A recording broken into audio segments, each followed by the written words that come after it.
where the bodies are buried. I got the call around 3:30 in the morning. Much to my boss's surprise, I was actually awake. "Jesus Christ, Ollie, don't you ever sleep?" he asked as I answered the phone. "Talking a piss, boss," I said, omitting the part where I imagined doing it on his smartass face. "Lovely. Well, zip up and come to the precinct. We got news about the Night Slayer," he snapped back. Suddenly I was at full attention and asked him a dozen questions. "News? Tell me now. You know I've been on that case all year. Did he kill again? Was I right about the timing? Slow down. Look, it's a lot to process and I'd rather not do it over the phone," the captain answered. I told him I'd be there in 20 minutes. I actually made it there in 12. As I came in, all the night shift workers gave me a look like I was crazy. I probably looked half asleep and poorly dressed, but I didn't care. I went straight to my captain's office. "Detective Coate, take a seat," he said as I closed the door. He had a look on his face that told me something was off. "I'd rather stand if it's all the same to you. Just spill the beans. What's going on with the Night Slayer? Did he kill again?" "Nothing like that actually. As it turns out, he was found dead about an hour ago over at the docks. Looks like it was a suicide," he told me. I should have been happy. I should have gone to buy the whole department a round of beers. But instead, when he told me the news, I just felt hollow and angry inside. Suicide? That doesn't make sense. He was following a pattern. Killing every 13 days like clockwork, and this next victim would have been lucky number 13. Did someone find a note? Oliver, he was found in the water by a fishing merchant. It's pretty obvious he jumped. The coroner is going to perform an autopsy, but I'm guessing that this is a closed case for us, my boss told me. I looked over at our crime board, confused by all the leads and clues we were following to catch this guy. We had discovered so much about what type of person he was, but had been unable to pinpoint a location. He was like a ghost, and he was always one step ahead. It felt so unfinished this way, I thought as I saw all of the different scribbles I had written down. I want to see that coroner report. And I want to know everything about this guy, I told him. Not sure what we can find out that we hadn't already. We knew he was from out of state, and we had properly identified that tattoo. My guess is that he knew we were getting close and offed himself before getting caught. I've seen that happen plenty of times, my boss said with a shrug. That can't be the end of it. We still don't know who the first victims were. And we probably never will. This is exactly why I wanted to talk to you alone. You were obsessed, Coate. But this is an official order to drop it. The killer is dead. We'll get an ID and pull prints from the corpse, but it's pretty much a cut and dry thing, he told me. I was doing my best not to punch him in his face. Captain, with all due respect, it can't be over until all the victims get justice. We still don't know where some of their bodies are. Those families need closure, I told him. And once the coroner verifies it, I will be announcing tomorrow morning that the Night Slayer serial killer has committed suicide. Can't get more happy ending than that, he said dismissively. It left a bitter taste in my mouth. As awful as this sounded, I wanted the drowned man to be someone else. This killer was too smart, too prideful to just end things like this. But that isn't how it all went down. The next day, just as predicted, the coroner confirmed the cause of death was drowning. I watched the news conference from home with a beer in my hand. The captain made vague promises that the police would make sure that there was justice, but I knew it was empty words. It was over. We had pursued this prick for a year and now he just decided to play his trump card. It was enough to make me want to get drunk. And that's exactly what I did. A week later I got that coroner report and found that the killer's name was Mike Haverson. He was a former butcher and tattoo artist, which actually fit in with the profile we had created. Open and shut, I muttered in frustration as I slid the report away. There was nothing I could do except drown myself in booze and work.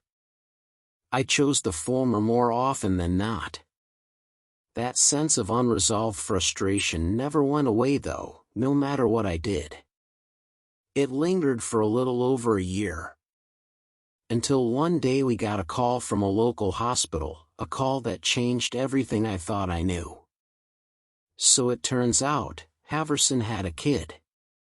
Apparently he's been in a coma for almost 13 months, my partner Renee told me. A kid? Nobody checked that out? I asked. Not exactly something we had at the top of our list, Ollie. Anyway, the kid wants to talk. Didn't say what. But he did request to speak to the lead detective of the case. Guess that's you, she said, slapping me a sticky note that had the hospital address and the kid's name on it. Arthur. I guess that explained the Camelot metaphors that the killer used to use, I thought sourly. Did they say what caused the coma? All she did was shrug. But it didn't take long for me to find out. Arthur was all the buzz at the hospital when I got there. And one story was at the top of everyone's gossip: he had been put into a coma by his father 13 months prior. As it turned out, that was also the time frame when the Night Slayer had begun to kill. I had no idea if that was a coincidence or not, but I was eager to hear what this kid had to say. When I stepped into his room, he looked like shit, still hooked up to a few machines, and if I'm being honest, I was second-guessing myself about talking to him. He wasn't in any shape to hear the truth about his old man. I was just about to step back into the hallway when I heard his weak voice call my name. Detective Oliver Coate? I gave him a curt nod, asking if he needed a drink or anything. What I need right now is to ask you if my father is really dead, he said. I can't lie to you, kid, the news has it right. He drowned himself yesterday. Arthur seemed relieved. I'm sorry for all the hurt he has caused, he told me. You don't have anything to apologize for. You've been down and out ever since the first victim. But that's just it, detective, if I hadn't been in this coma, I think I could have stopped him a lot sooner. In fact, I know that I could have. And what makes you think that? I asked, scratching my chin. I'm pretty sure he deliberately put me in the hospital because I knew his secret. It took you a little over a year, right? And I bet he was careful. I crossed my arms, not sure I wanted to divulge too much info to this kid. I was told that you wanted to share something with the police, Arthur, I told him. I do. I think I can help you find the bodies of the victims, he told me. I did my best to hide my surprise and temper my expectations. That would be a pretty big order to fill. He killed a lot of people, some of whom we never found even a shred of evidence, I told him. I can help. I want to help. It's the least I can do given the circumstances, he said. I can't make any promises, but I'll run it by my captain. He'll probably need something concrete if you really want to be on board with this, I told the kid. Arthur seemed lost in thought for a moment and then gave me an address that was about 20 minutes from the hospital. There's an old butcher shop there. My dad used to work nights under a different name, he told me as I wrote it down. And what do you think I will find here? I asked. Maybe the first step toward closure, he replied softly. I could tell he was getting tired, so I excused myself and made a call to my captain. I wasn't too surprised to hear that he wasn't on board with the idea of having Arthur Haverson lead us on what he called a wild goose chase. So I did something risky, and I called my boss's boss, Deputy Chief Frank Romero. I gave him the full rundown of what Arthur was promising and how this could allow the victims to finally bury their loved ones. Basically sold him a sob story. And what does your captain say about this? Romero asked when I was all said and done. I bit my lip and lied. He said you had to green light it, sir, since officially the case is closed. The phone line remained silent for a long moment and I could hear my heartbeat. Fine. But keep this under wraps for now. No need for anything leaking until we've determined if this kid is legit. I called Renee next and told her to meet me at the old butcher shop. The building was in a rundown sector of town, where most of the people wandering the streets were either prostitutes or gang members. Renee was already there when I arrived. Gosh, Oliver, you really know how to spoil a girl, she said dryly as we heard gunshots off in the distance. You've been by my side every step of this damn thing. It wouldn't be right to say goodbye without you, I told her as we found the address. The place was boarded up, but I could tell there was still some power on inside. We'll need a warrant, Renee pointed out. For an abandoned store? Fuck that, I said as I kicked the door down. I heard a scream, I said with a shrug as I kept my gun ready, and we checked every nook and cranny of the dilapidated store. I thought you said that the Night Slayer has only been killing for 13 months. Renee asked, clicking her flashlight on. Yeah, why? Doesn't this shop seem a bit older than that? There's no way this place was up and running a year and a half ago. More like a decade, she pointed out. The lights flickered on as we pushed aside an old storage box and found a staircase that led to a basement freezer. Yeah, but if this place has been out of commission that long, who's paying the light bill? I pointed out as we moved down. Something ahead stunk and we both had to cover our mouths as we scanned the area. There were several large freezers down there, most of which had run out of juice and sludge had formed on the floor. Renee reached the closest one and popped the lid. As soon as she did, she vomited and stepped away. The overwhelming odor of rotting flesh coming from it was enough to make me want to do the same. That's definitely a corpse, she said as we got a better look at it. It was obvious that the woman had been preserved for quite a while, but recently the power had been cut off, perhaps due to a brownout. There must be a generator close by, she said. We need to call this in, I said as I popped the next freezer open and found another victim. This one was missing its eyes. They had been carved out, likely by the same butcher knife he served customers with years ago. I didn't even dare to look at the others, imagining more grisly cut-up bodies within. We stepped back out and got in the patrol car and waited for backup, both of us too stunned by the discoveries. Finally, when they started hauling out the bodies in large black bags, Renee asked me about Arthur. I guess the kid was telling the truth. How the hell did he know about this place? And who was making sure these bodies were preserved down here, she asked. It's different from the usual way the Night Slayer handled his victims. Maybe he was trying things out to determine what his style would be, I theorized. Before our conversation could continue, my phone blew up with a call from our captain and I got chewed out for going behind his back. "You're this close to being suspended," he snarled. Unfortunately for him, this discovery meant I would need to be front and center, so I ignored the smoke he was blowing out his ass and decided to schedule another meeting with Arthur. "Can I come along for this? I'm curious to hear what the kid has to say," Renee told me. We made it to the hospital right after lunch rush, neither of us too focused on food given the disturbing things we'd seen. Arthur seemed happy that we had come back. "I was right, wasn't I?" he said, almost grinning from ear to ear. But when he saw our grim expressions, he changed his tune and told us what we needed to know.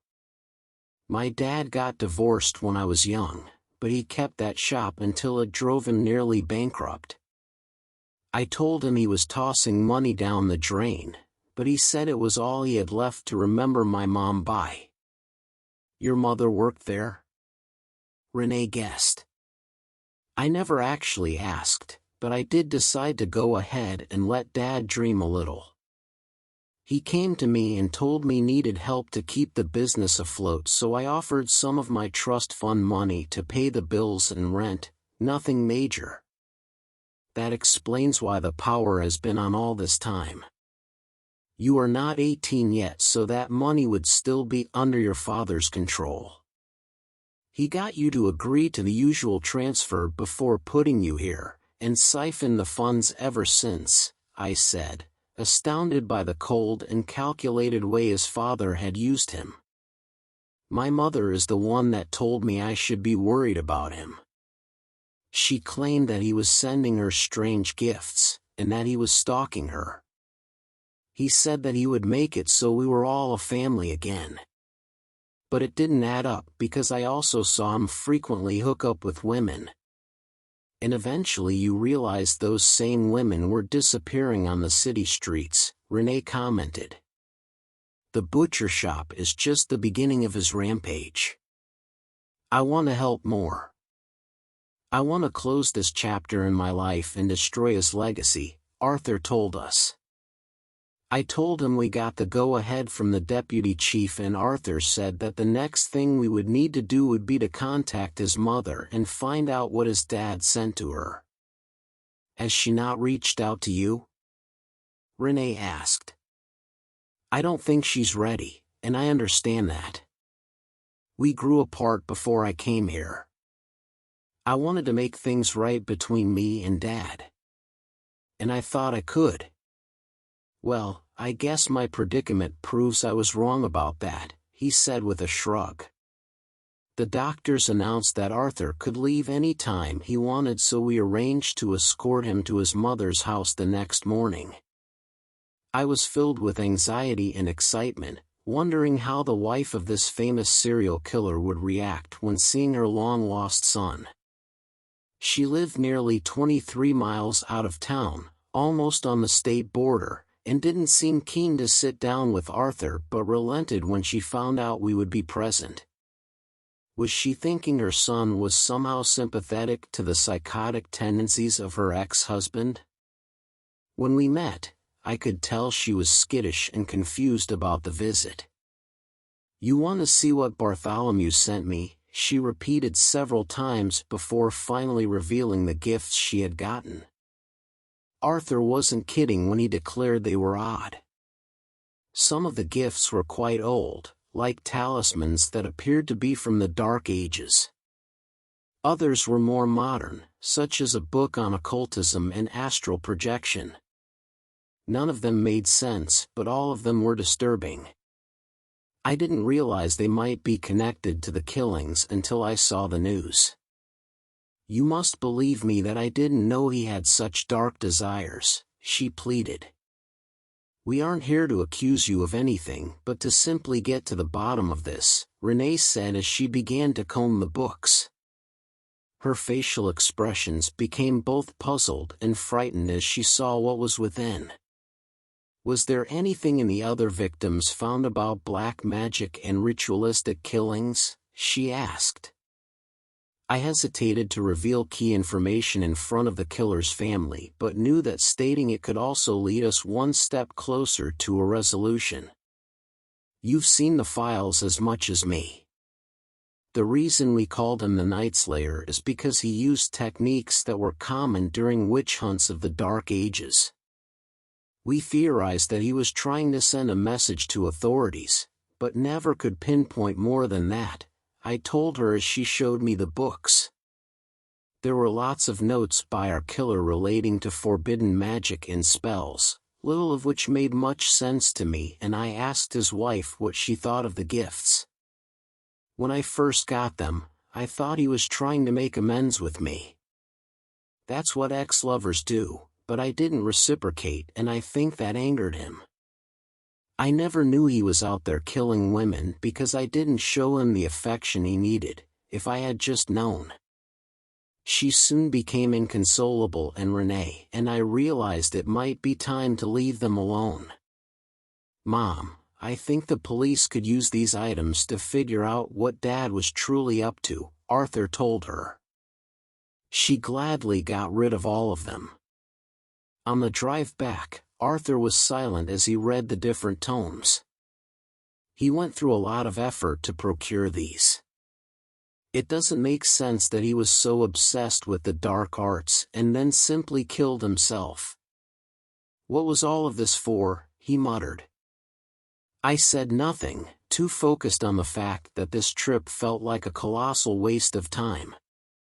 We had come no closer to determining where his father took the other victims or what he was trying to accomplish with their corpses.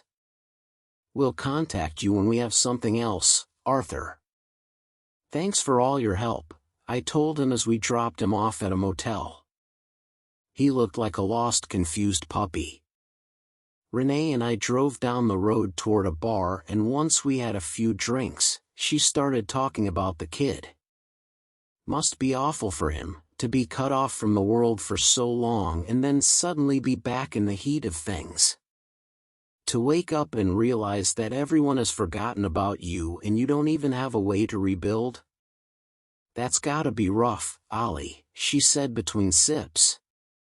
He is handling it better than I would, I admitted as I took out the last gift that Arthur's father had sent, a strange coin that had a picture of a snake eating its own tail. I feel like I have seen this symbol before, I told her, passing it to my partner. Renee took a picture of the coin and pulled up similar images on Google, showing me the results. The Ouroboros, a mythical creature that is said to represent the endless cycle of life and death and rebirth. And below that was a script that looked like it was written in ancient French. With no grave made, a curse upon an heir, Renee translated. It sounds like more nonsense to me, I admitted. I feel like we have all the pieces of a puzzle but we aren't seeing the complete picture, she said with a sigh. She called it a night and I dropped her off at the parking garage. I went into the precinct and dug out all the notes I'd made on every single case surrounding the Kingslayer.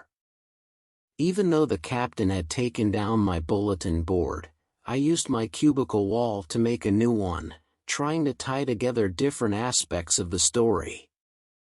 Haverson killed 13 women, one every month on a different day that matched their zodiac signs. We had figured that out thanks to the tattoos on their bodies. At first we presumed that the ink was there prior to the killing, but the fourth victim we had found, named Jade, still was fresh enough for us to realize that the killer had marked them with the matching zodiac symbol. That would fit into the Knights of the Round, each one a warrior that protected Camelot and King Arthur.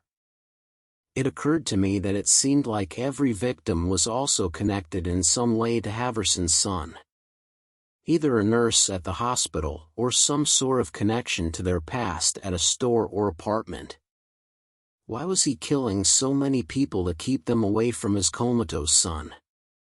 Then I looked at the grisly pictures of the bodies. Women torn to shreds by crude butcher knives and blades. The killer was smart, but his methods were grotesque.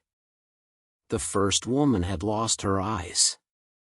Had them surgically removed before being frozen in that god-awful basement. The second woman I realized was missing a hand. The left one. I followed down the list and soon discovered that each victim was missing a different body part. The only thing missing. I paused as I formed a diorama. Then I pulled up that picture of Arthur's mother and put it side by side to this strange Frankenstein creation. "Oh my God," I said as I realized the truth and scrambled to call the captain. No response. I went to Renee's apartment next, and despite the hour she agreed to come with me back to Haverson's ex-wife. It was so dark we could hardly see the road in front of us. "Ollie, look," my partner said as we crossed a bridge and neared the motel where we had dropped off Arthur.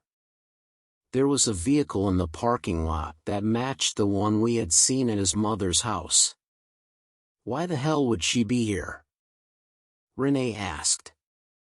We stopped the car and rushed to his motel room, but after a few curt knocks we determined that it would be necessary to kick the door down. Inside, the room was smeared with blood all across the queen-size bed. And in the middle of that mess was Arthur's mother, her head cut clean off. "Jesus," Renee said as she stepped back out to the parking lot. I pulled my phone out to call it in, but before I could dial I heard the sound of a scream and turned to see Arthur standing in the doorway with a butcher knife to my partner's throat. "Toss the phone to me, would you, detective?" Arthur said as he pressed the blade hard enough to make blood trickle down her neck. Renee looked too terrified to fight back. And then I realized why. In Arthur's right hand he was still holding the decapitated head of his mother. "Give me one good reason why I shouldn't fill you with lead, you son of a bitch," I said, pulling my firearm and pointing it at him. "You do that and you'll never be able to see the full extent of my work," he said with a crooked smile. Renee gave me a look that told me to go along with this, and I lowered the gun before saying, "All right, Bartholomew. You're holding all the cards here. Where are we going?" I asked.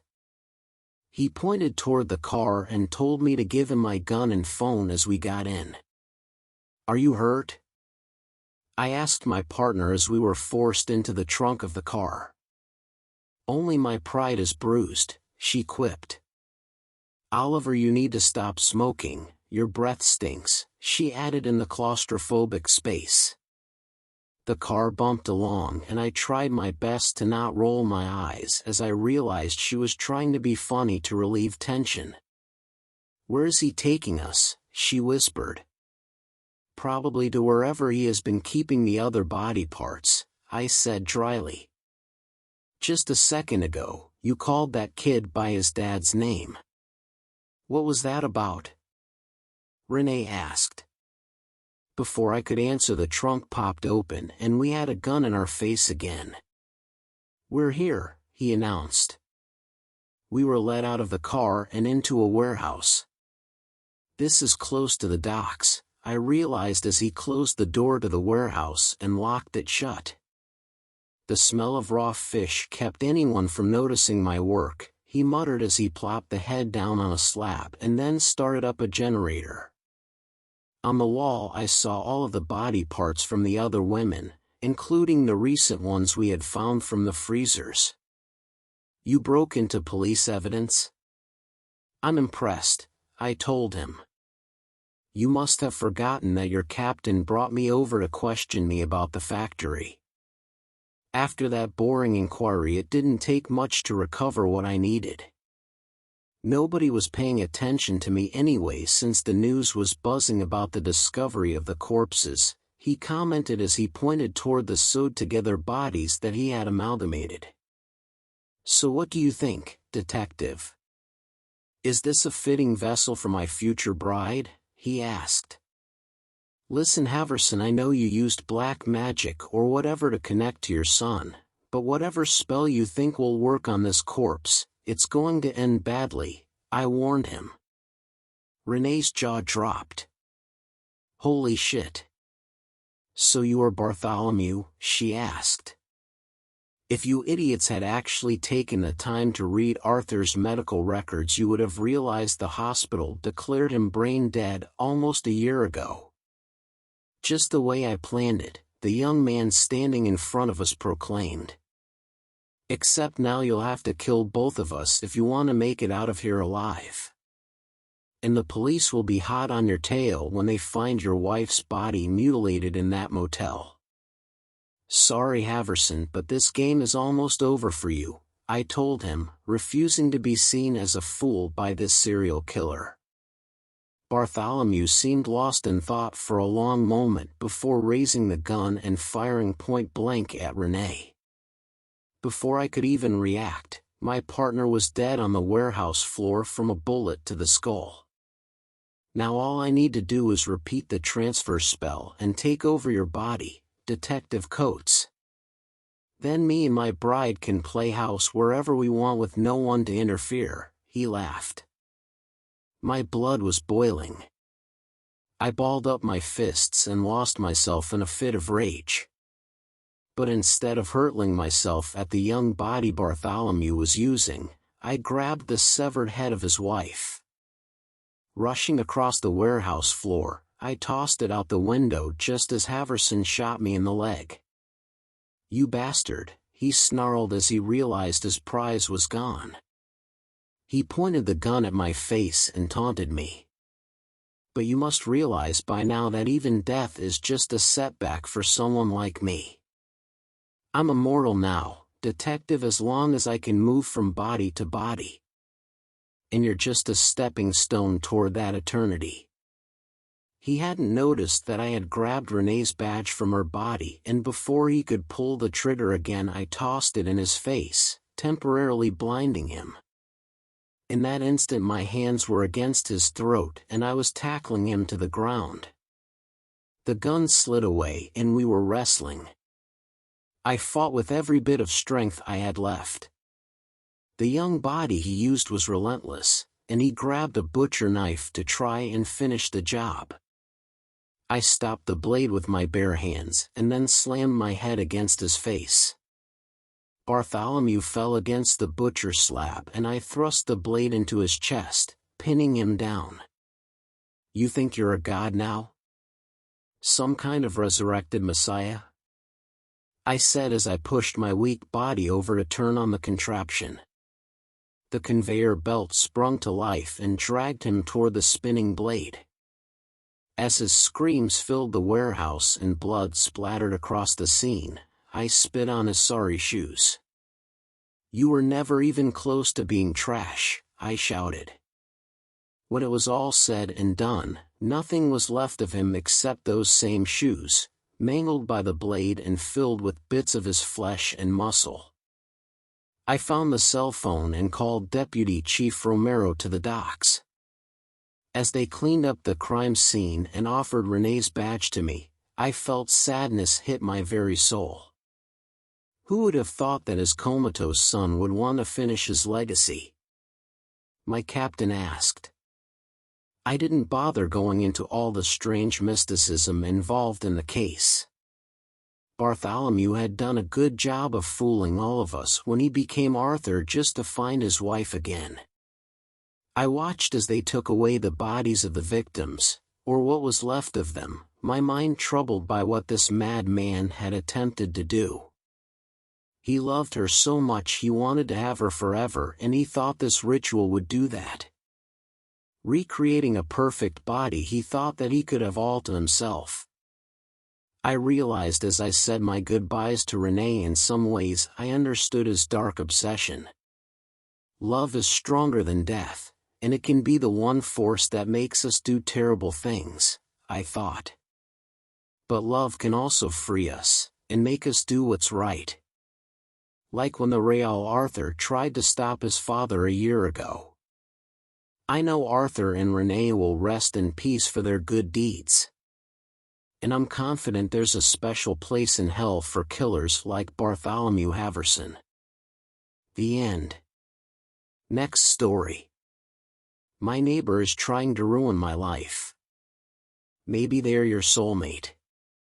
Or even a better version of you. That's what my friend Joe said when I told him about my downstairs neighbor for the first time. My neighbor who seemingly liked all the exact same things I did, but who I'd never met. Excuse me?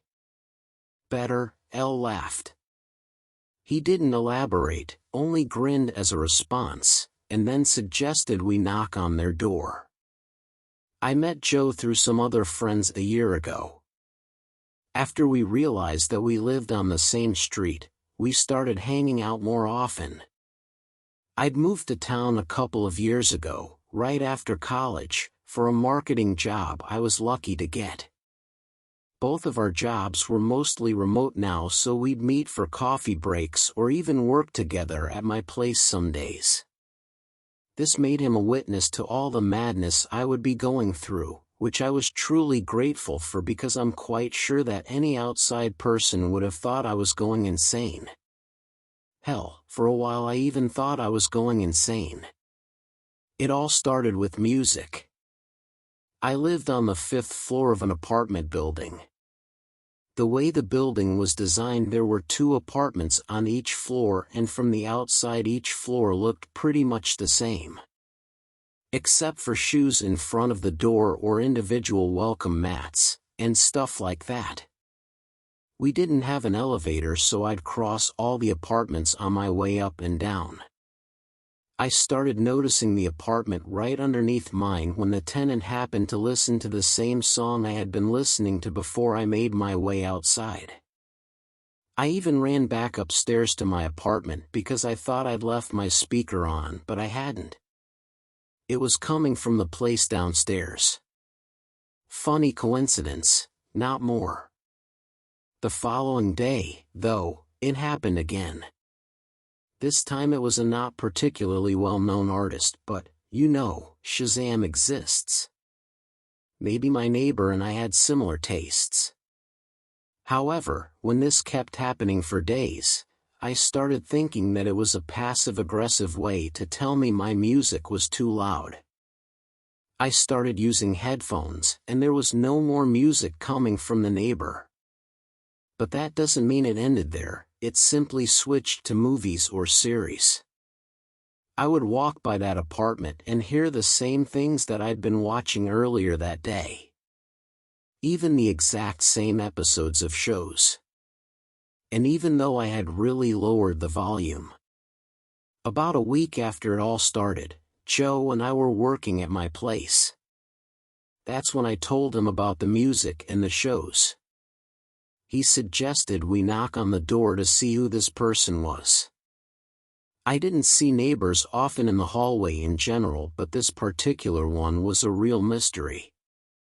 The apartment under mine had nothing in front of it, pretty much like mine. I had a hallway inside my apartment where I left shoes and other things. They didn't open the door, even though we could clearly hear movement inside. "Hello?" Joe called out, but there was no response. That's when the door of the apartment next to it opened, where an elderly lady lived. I never interacted much with neighbors, but I'd seen her once or twice before. "Excuse me," I said in a soft voice.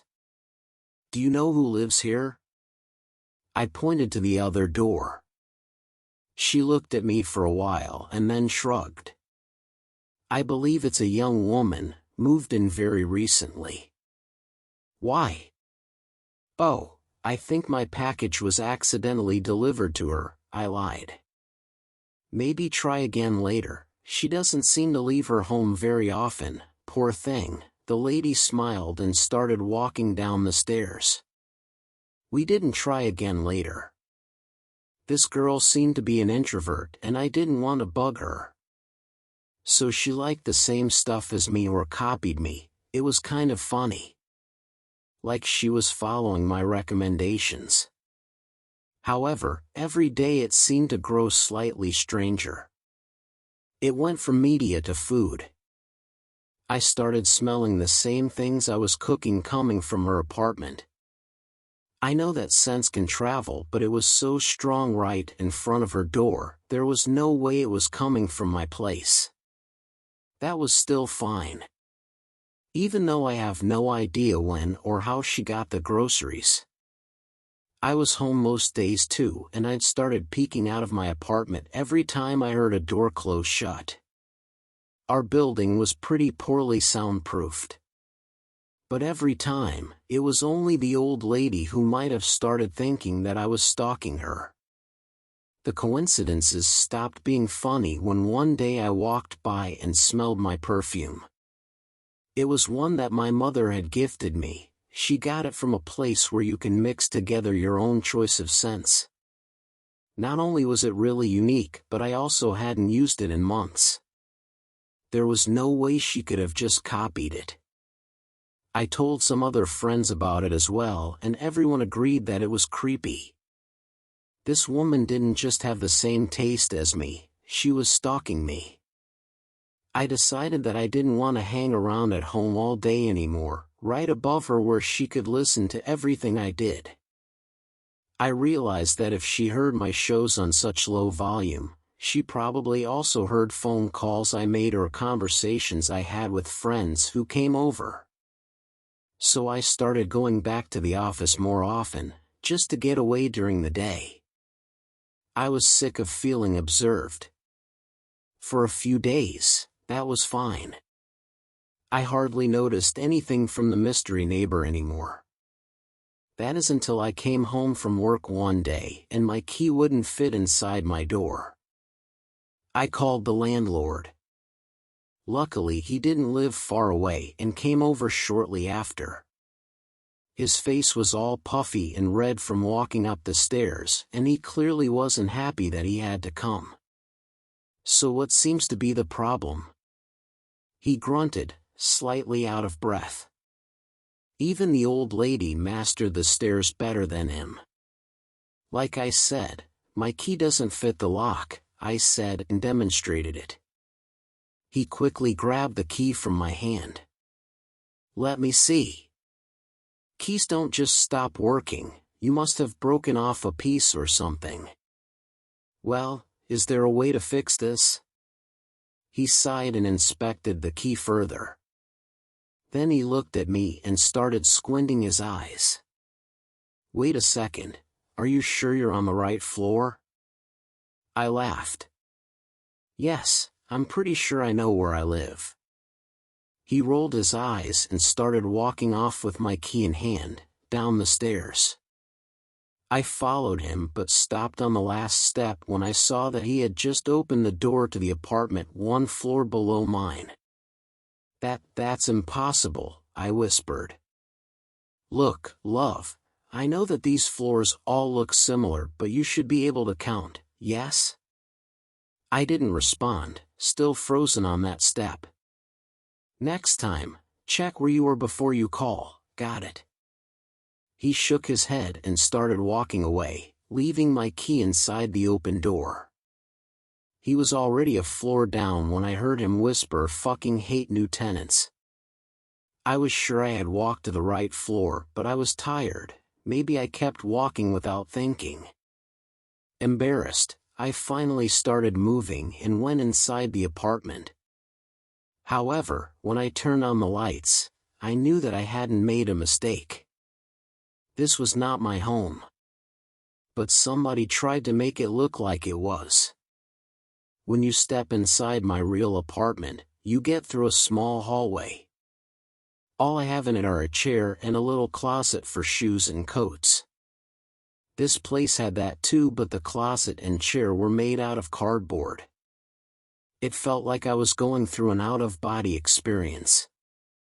I couldn't stop myself. I stepped further inside, into what would be the bedroom. Just like in the hallway, everything in there were copies of my own furniture, made out of cardboard. In my real apartment, I used to have a bunch of pictures on the walls of friends and family members.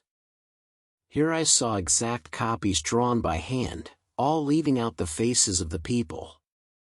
My stomach started turning. I stumbled back to the hallway, out through the door, and towards the stairs. That's when I suddenly heard something from the upper floor. My floor. It sounded like a jingle, something I hadn't heard before. My heart was racing. I looked up, out of reflex, just for a second. And that's when I caught a glimpse of her.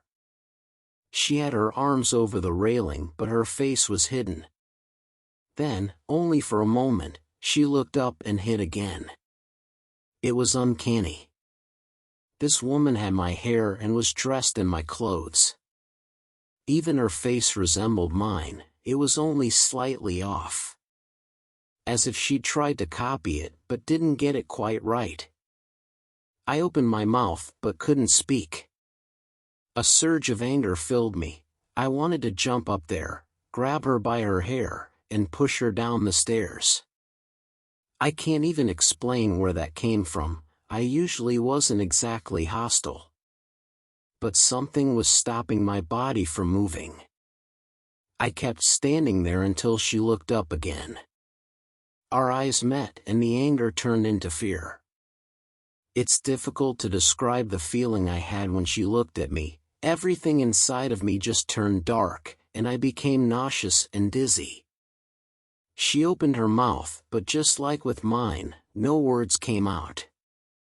Finally, she moved from the railing, and seconds later I heard her door shut. My door. I should have called the police, or my landlord. But I didn't. When my body would finally move again, I ran down all the stairs, through the door, and didn't stop until I was in front of Joe's house. We were sitting on his sofa, my body was still shaking. The cup of tea Joe had made me had already turned cold. I told him what I saw. I told him everything. She's going insane. I need to call for help. That's what he must be thinking, I thought. But he didn't say anything like that. Instead, he patiently listened. When I was done, we both stayed silent for a while. Finally, Joe asked a question. "You're not gonna tell anyone, right, Maxine?" I wrapped my arms around my legs. This place was freezing. "I don't know how," I whispered. "Because they wouldn't believe you." "You believe me, right?" I carefully asked. Joe smiled. He did believe me, I could feel that, but that wasn't all. He was eerily calm. As if none of the things I just told him were odd at all. "We could call the police," he offered, but it didn't feel sincere. Then he smiled again. "But we're not. Because you saw her. And you felt it. You felt that she wasn't right. That she wasn't quite done yet, but pretty close to human, yeah." I looked at the guy who had been one of my best friends this past year. The person I had run to after I didn't know where else to go.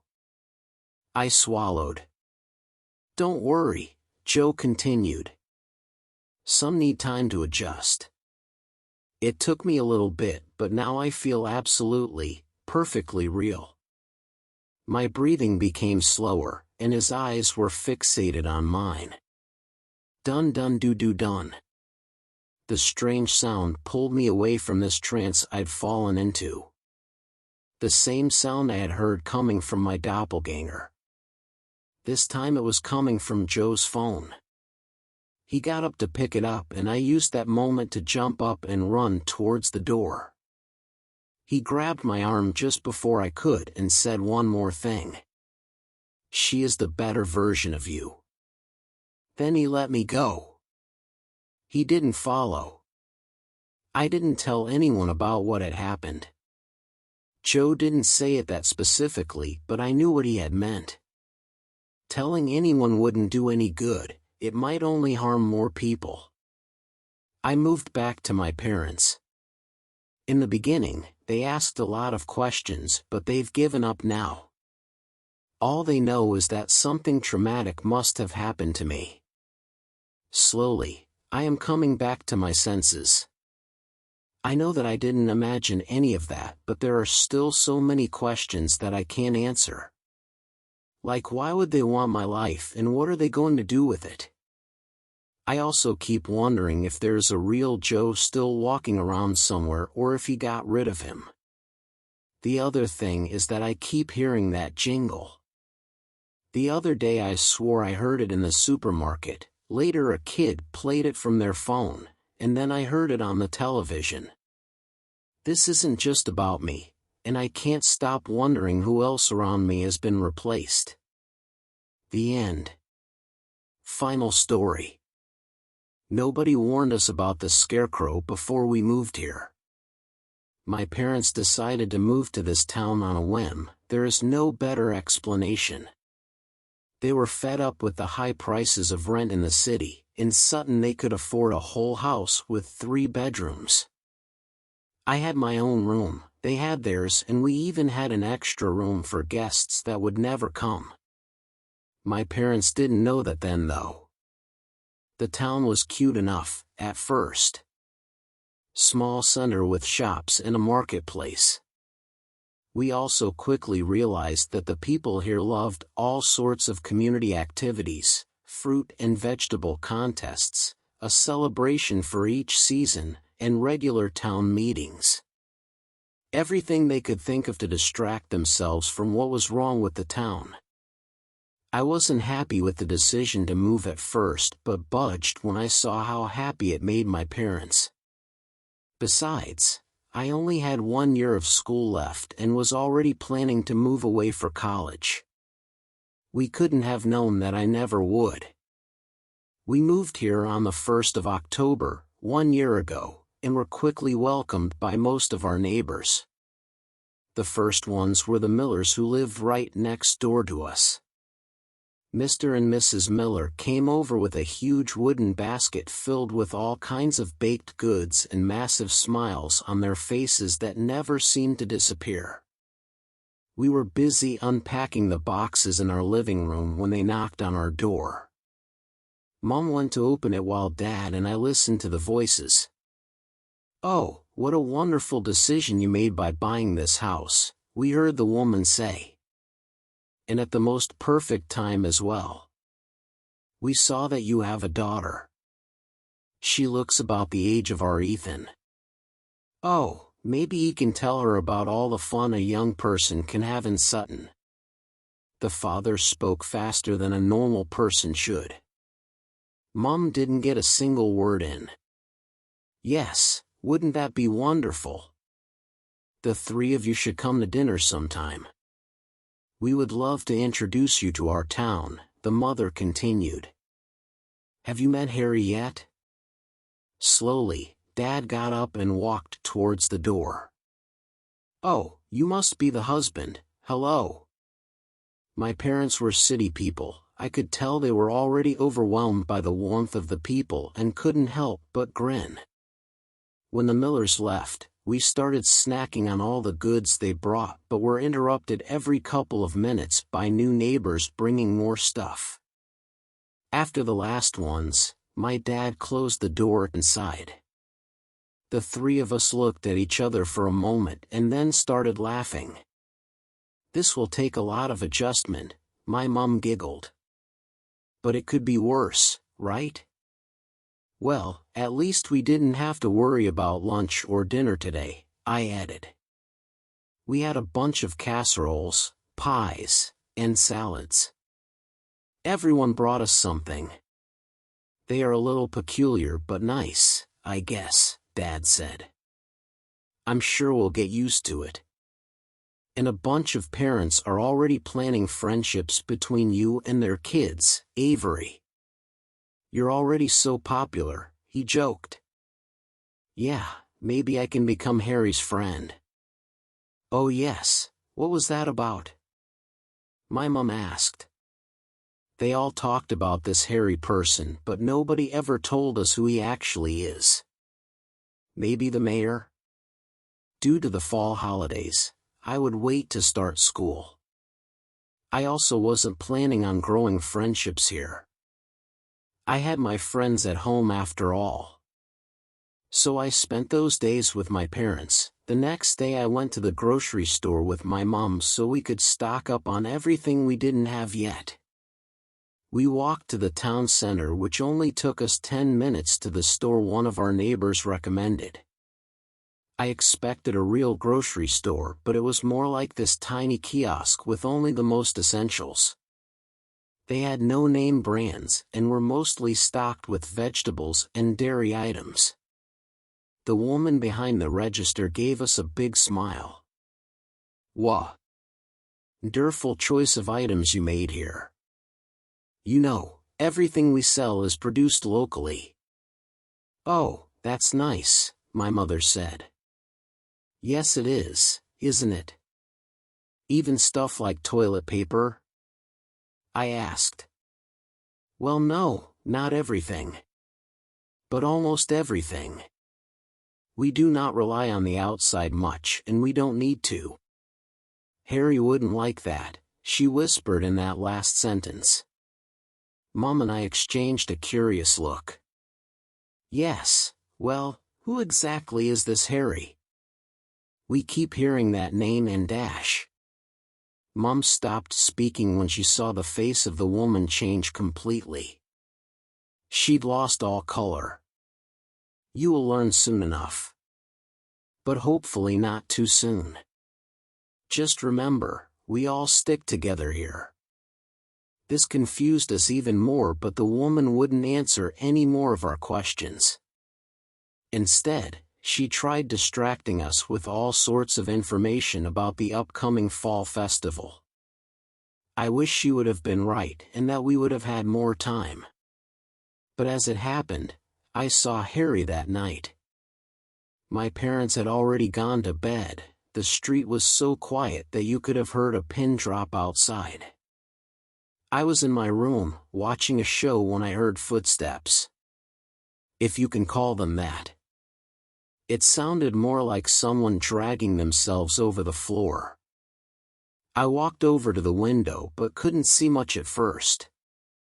The street was dark, all the lights in the houses were out. I'd noticed people pulling down their shades earlier in the evening already, but as my eyes adjusted better, I saw where the sound was coming from. I saw a man in ripped clothes with something that looked like straw hanging out from his arms and legs. His movements seemed awkward and slow, his body was all crooked and bent, almost as if he were hurt. But every now and then he would slightly change directions, going in a zigzag line. I couldn't really see his face until he stopped right in front of our house and started looking up at my window. Suddenly I was painfully aware that my room was the only one around with a light on. My breathing got heavier, but the rest of my body was frozen. And that's when my door opened and my light was shut off. I tried to scream, but no sound came out, and suddenly a hand pulled me out of my room and into the hallway. It was Dad. Did you see that? He whispered. I saw Mom standing in front of their bedroom door. I nodded, not really able to speak. What a freak, my mother said. Joanna. I'm just saying, it's the middle of the night. He looks like he's on drugs. Why did you pull me out here? I asked, my voice finally back. I didn't want to admit that my parents might be as scared as me. We saw him looking up. And when we came to the hallway, your light was on. He was looking at you, my mom whispered. Dad walked back to my room, and after a while, he said he's gone. When morning came, the three of us had calmed down. In the daylight, our fear of the prior night seemed ridiculous. It was probably just a drunk guy coming home from an early Halloween party, Dad said during breakfast. Yeah, I agreed. I still didn't like the way he stared at me though. Mom kept rearranging the scrambled eggs on her plate, not really eating anything. Do you think that man was Harry? She asked after a while. I'd been thinking the same thing. We were able to laugh about it, but it didn't change the fact that something about this place really didn't feel right. That evening we were invited to dinner at the Millers'. At first, I didn't want to go with my parents, but I felt like it might be a good way to find out more about Harry and Sutton, so I went along. Mum brought a bottle of her favorite wine. She'd gotten a box full from the city before we moved, and the Millers were ecstatic about it. We sat down by their dinner table, which was already filled with lots of appetizers and decorations. The people here were great hosts, you have to give him that. Mr. Miller opened the wine, and poured everyone, including me, a glass. This is fantastic. I don't remember the last time I had wine this good, Mrs. Miller exclaimed. I'm glad you like it, my mother said. I still have a few bottles, if you'd like one for another time. No, no. I wouldn't want to take the last memories you have from home. Oh, don't worry. I can order more once we're out. The Millers exchanged a strange glance but didn't comment any further. Ethan! The father suddenly shouted. We are starting dinner. He looked at us, apologetically. Our son is sometimes just so lost in his own world. We'd already started eating when he finally came to the living room. He resembled his dad with his black hair and tall stature. His mom was rather the opposite, very short with red curls. He was also dressed very casually in a t-shirt and ripped jeans, while his parents looked like they were at a dinner party in the 50s. Ethan, meet our new neighbors, Eli and Joanna Russell. And their daughter Avery. Hi, he mumbled as he sat down the free chair opposite me. Ethan was the first person in Sutton that we met who didn't smile when he saw us. He was quiet the rest of the dinner while his parents, as usual, kept speaking without a pause. Towards the end of dinner, my mom decided to finally interrupt the strange couple by telling them about what we saw last night. For a moment, there was silence. The Millers looked very uncomfortable but didn't stop smiling. That was Harry, Ethan finally said.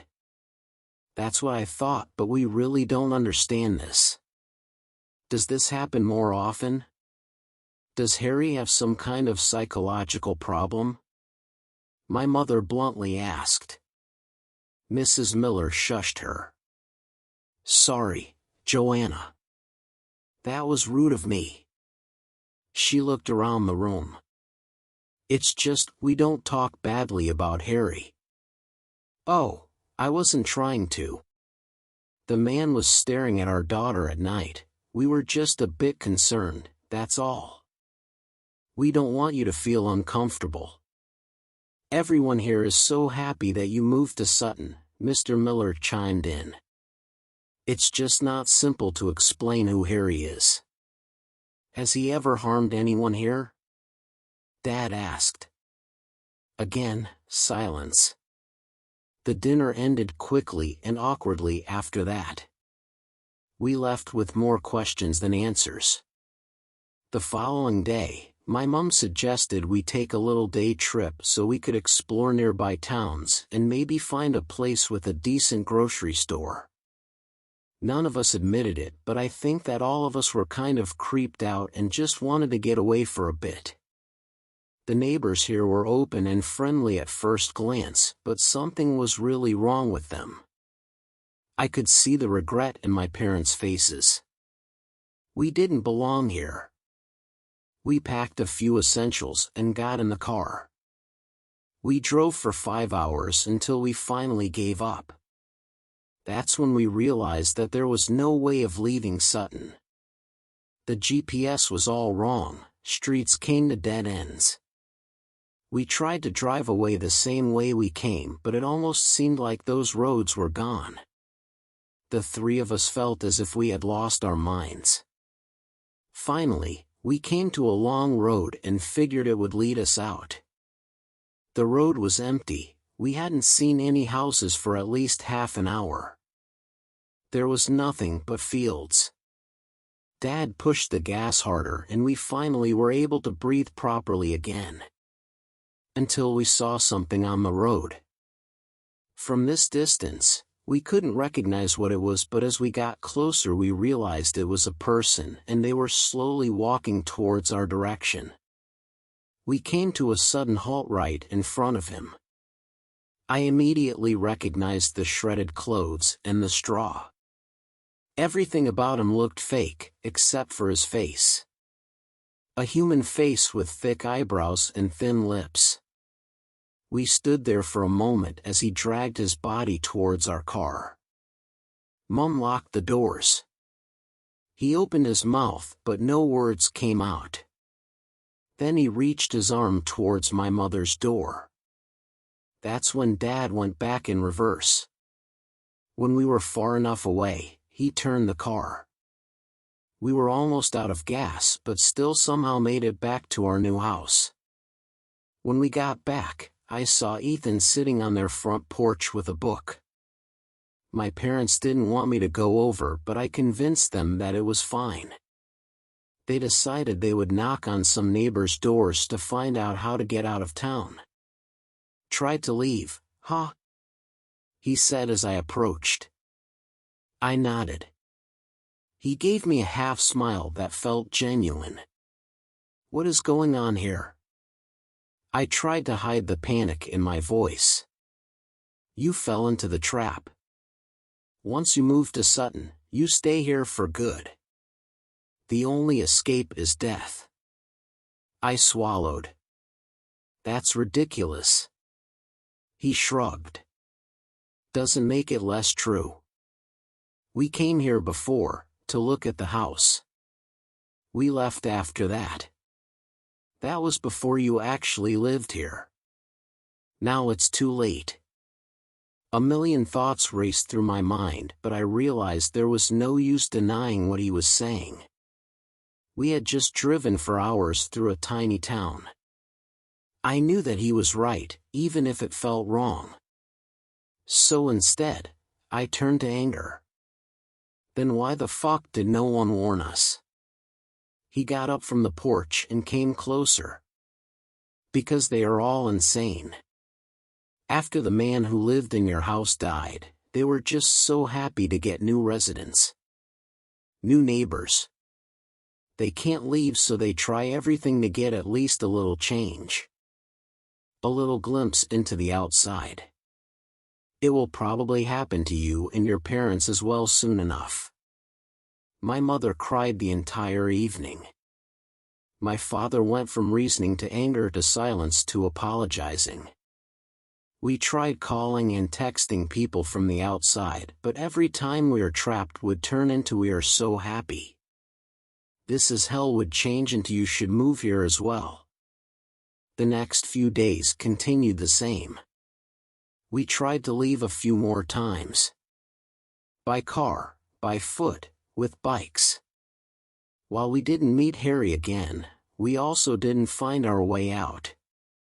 The town felt like a maze.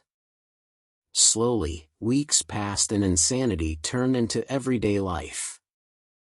My parents started dressing and acting like the neighbors. They joined town events and made friends that were just as lost as them. Harry wanted us to stay. The townspeople wanted us to stay. And Sutton became our new reality. The end. A very happy Halloween, listeners.